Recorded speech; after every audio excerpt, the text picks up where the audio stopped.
runtii maantay oo ay tahay 18 bisha 3 2022 waxaa farxad weyn noo ah inaan isugu nimaado xafladan qiimaha badan oo runtii aan isleeyahay waa xaflad aad iyo aad muhiim u ah dabcan waxaad arkaysaan gaadiidka qiimaha badan nuucyo kala duwan oo halkan yaala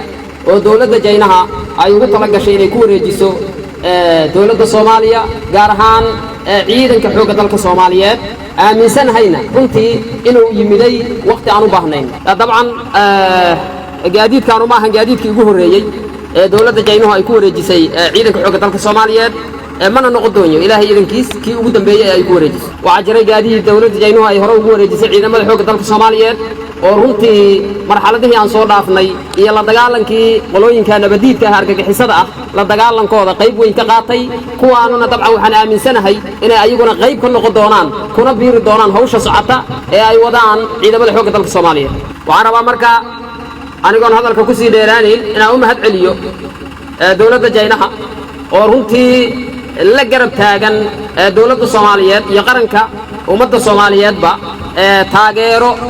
hiil iyo hoo oo runtii aan kala go'ol lahayn runtii aan rijaynayana inay hore u sii socod doonto waxa kale oo rabaa sidaas oo kale inaan u mahad celiyo madaxda qaranka qaybahooda kala duwan oo inoo suurto geliyay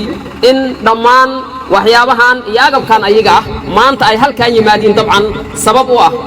leeyahana aad iyo aad u mahadsantihiin dabcan waa qayb kamida dhismaha ciidanka xoogga dalka Soomaaliyeed iyo horumarinta hay'adaha amniga ee qaranka waxaan leeyahay marka aad iyo aad u mahadsantihiin ugu dambeyn waxaan u mahad celinayaa dawladda Jaynaha runtii waxaan aaminsanahay agabkaanu baahiyo weyn oo taagnaa qayb kamida inuu dabooli doono marka waxaan leeyahay aad iyo aad u mahadsantihiin waxaan runtii aan wax la soo koobi karo aan ahayn in muxuu ahaa ii sheegay qalabka intaan la eg ay maanta lagu wareejiyaan ayagoo dabcan canshuurta ay ka soo aruuriyeen muwaadiniintooda go'aansaday in ay ku taageeraan dawladnimada Soomaaliya si ay cagaheeda ugu istaagto. And today you can see that we have the military assistance here with about 20 high mobility trucks, about 5 10-ton refuelers, 5 10-ton water wagons